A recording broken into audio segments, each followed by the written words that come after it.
का योग।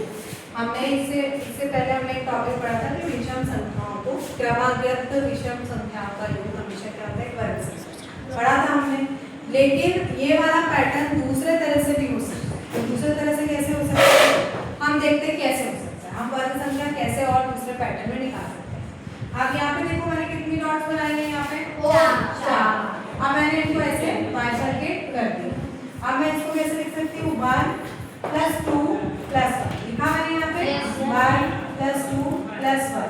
और मुझे नंबर क्या मिला यहाँ पे 4। तो 4 किसका वर्ग होता है, 2 का वर्ग होता है। अभी देखते जाओ, है ना, ठीक है।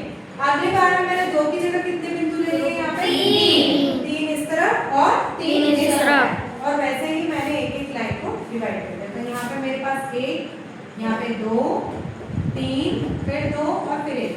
क्या कर रहे हैं हम, ऊपर से नीचे की ओर जोड़। तो पहले ऊपर की तरफ जा रहे हैं, फिर नीचे की तरफ जा रहे हैं ना, दिख रहा है। तो 1 + 2 + 3 + 2 फिर +1। क्या मिला हमको संख्या 9। 9 किसका वर्ग होता है, 3 का। चलो अब इसमें देखते हैं। अब 3 बिंदुओं की जगह मैंने कितने बिंदु लगा दिए, यहाँ पे 4, है ना। फिर से मैंने इनको जोड़ा, इस तरह से लाइन से इनको डिवाइड कर दिया। फिर क्या हो गया, 1 + 2 + 3 + 4 + 3 + 2 + 1। वही हो रहा है। हम पहले ऊपर की तरफ जा रहे हैं, हम फिर नीचे की तरफ। जोड़े पर हमको क्या मिलेगा, 16। 16 किसका वर्ग होता है, 4 का होता है। फिर से अब हमने 4 की जगह कितने बिंदु ले लिए, 5। 1 2 3 4 5 5 ले लिए। और इधर भी 5। फिर हमने इसको इस तरह से डिवाइड कर दिया। तो पहली बार में हमारे पास कितने बिंदु है, 1 + 2 + 3 + 4 + 5। 5 के बाद आने के बाद हम फिर नीचे की तरफ जाएंगे, 4 3 2 1। अब क्या मिला हमको, 25। 25 किसका वर्ग होता है, 5 का। अब इसमें एक चीज कॉमन है। क्या कॉमन है, तुम ये देखो, यहाँ हमने 2 बिंदु लिए थे। 2 बिंदु लिए थे। यहाँ कितने बिंदु लिए थे, 3। यहाँ कितने, 4। यहाँ कितने, 5। तो इसमें क्या दिख रहा है आपको, जो बिंदु हम लेते हैं उसी का वर्ग हमको उत्तर में मिलता है। दिख रहा है ना।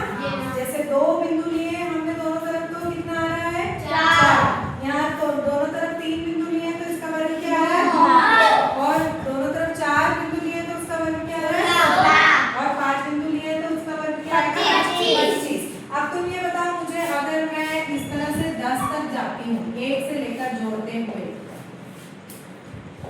अगर 10 तक जाती हूँ और 10 से ही मैं ऊपर से नीचे की ओर जोड़ूंगी, तो बताओ इसका मुझे क्या उत्तर मिलना चाहिए। जैसे हमको यहाँ बीच वाली संख्या का वर्ग मिल रहा है, मतलब उसका उसी से गुणा करा है हमने 5 का 5 से। वैसे ही ऐसे तरह से जोड़ने से मुझे क्या मिलेगा, बताओ, 100। Very good. तो इसका उत्तर क्या आ जाएगा मेरे पास में, 100। इसका वर्ग, ये किसका वर्ग है, 100 10 का। Very good. ये चीज समझ में आई सभी को। Yes ma'am. क्रमागत विषम संख्याओं को जोड़कर हम वर्ग संख्या निकाल सकते हैं। दूसरा, हम ऊपर से नीचे की तरफ भी जोड़कर हम वर्ग संख्या निकाल सकते हैं। और इसको वर्ग संख्या क्यों बोलते हैं, देखो मैं तुमको इसको जोड़ के बताती हूँ। क्या बन रहा है, वर्ग। अगर मैं ऐसे जोड़ूंगी, दोनों दिशाओं में बराबर वर्ग। यहाँ पे भी 4, यहाँ पे भी 4, यहाँ पे भी 4, यहाँ पे भी 4, क्या बन रहा है, वर्ग। जैसे ही यहाँ पे ये जोड़ा 5 5 और 5 वर्ग, इसीलिए क्या बोलते हैं, वर्ग। ठीक है, समझ में आ गया सभी को। चलो।